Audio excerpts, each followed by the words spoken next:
next step of the stressed system is training. The training that you're doing is so incredibly important to be able to run without knee pain. Training involves the different elements that go into the actual training plan you are following so that you can run. So if you aren't following a training plan, you need to follow one. So this could be a 5K training plan, couch to 5K, a 10K, half marathon, marathon. Maybe you're even doing more than a marathon. Most of the clients I work with are doing 5K and 10K distances. A few doing half marathons, and even fewer are doing full marathons. All of the information I'm going to talk about today with training plans can be attributed to any of the different types of training plans that you're following. So the biggest things with the training plans that I see is that people will pick them willy-nilly. They really aren't researching them very well. They don't know what to look for to see whether it's a good one or not.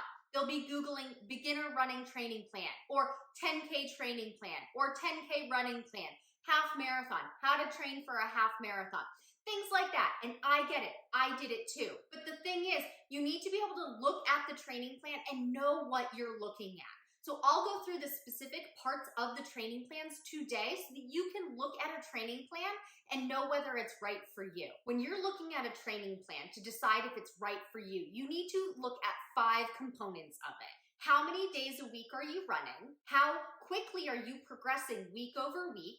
How many rest days are there? Are there cross-training days?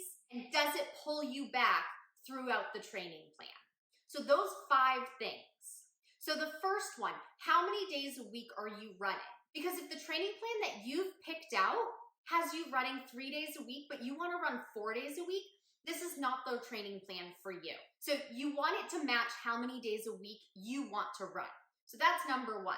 The next one is, how quickly are you progressing week over week? A training plan that will make it so that you progress quickly, but not so much that you overtrain, will follow the 10% rule. The 10% rule means that you run no more than 10% more than the week before.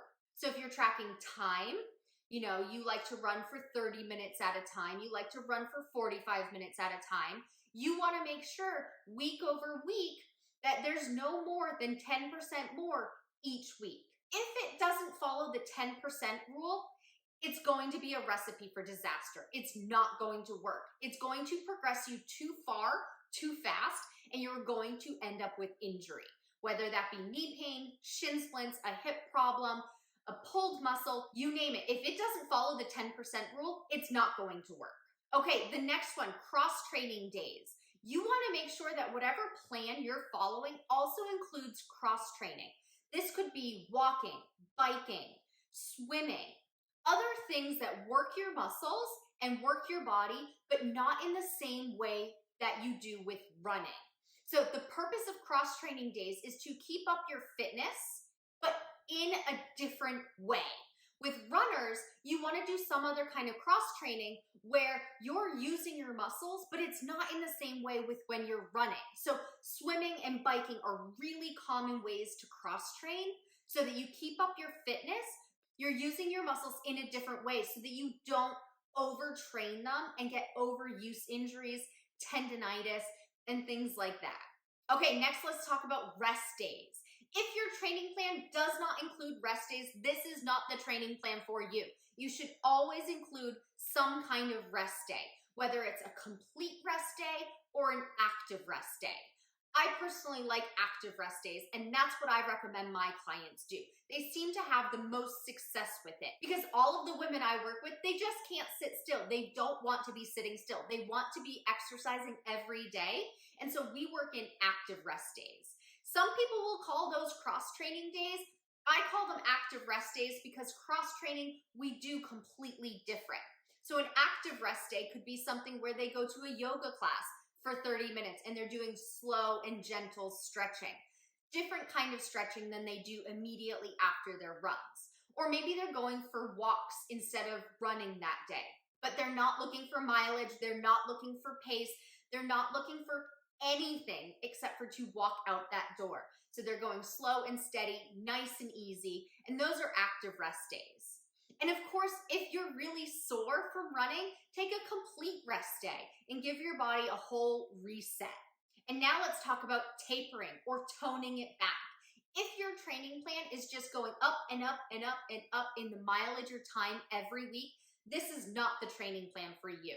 Keep going up and up and up is a recipe for disaster. This will flare up your knees and cause injury, in addition to not following that 10% rule, but you should always see a taper week or something that tones it down. So for example, you want to increase by 10% every week, and then I recommend every 5th week or so, depending on the distance you're training for, that every 5th week or so, you drop down again. So it gives your body some time to recover from the buildup that you've just had, and now you go easy miles, shorter distance, and more recovery that week. So you've completely dropped your miles down so your body can repair. Okay, there you have it. Those are the 5 key components of the training portion of your plan to make it so that you can run without knee pain.